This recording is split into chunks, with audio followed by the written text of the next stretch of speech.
not just a movement in shares. The shares were halted. A lot of volatility here. Talk us through why this would make sense for Mondelez and why it might make sense for Hershey. So first of all, this is a dream deal for a lot of deal makers out there. Like if you ask them, like in the consumer space, what are the deals you think should happen or could happen? This is the one.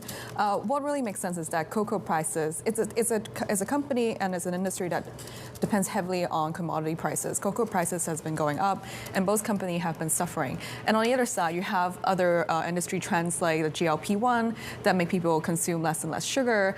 The more health-conscious customers probably mean a bigger company, a more scaled company would make sense in this environment.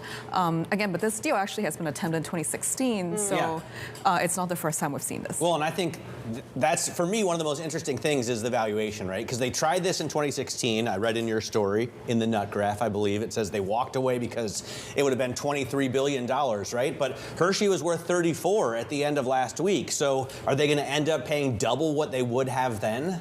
Yeah, but then like if you look at the overall like prices in the past like 52 weeks, like it's actually come down.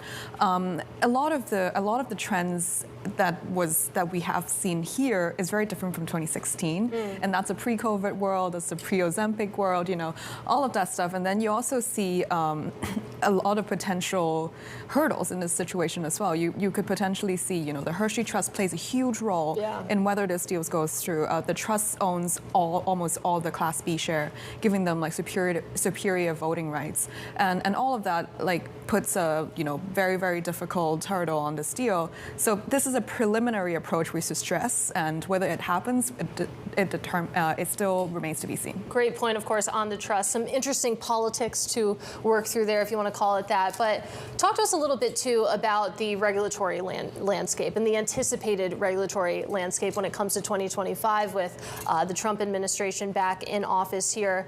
With a deal like this, would we be expecting any antitrust concerns? So overall, the M&A market is expecting a much more friendlier antitrust environment in 2025 once the Trump administration perhaps swap out the FTC chair.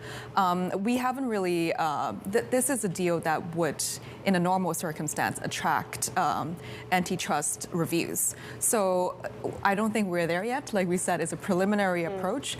Also, the other thing that is unique to the situation is that the deal is subject to approval of the Attorney General in Pennsylvania because of the trust structure. So there are a lot of regulatory hurdles on top of the market hurdles. So again, like a preliminary approach. So would love to see this deal happen, but they really have to jump through a lot of hoops.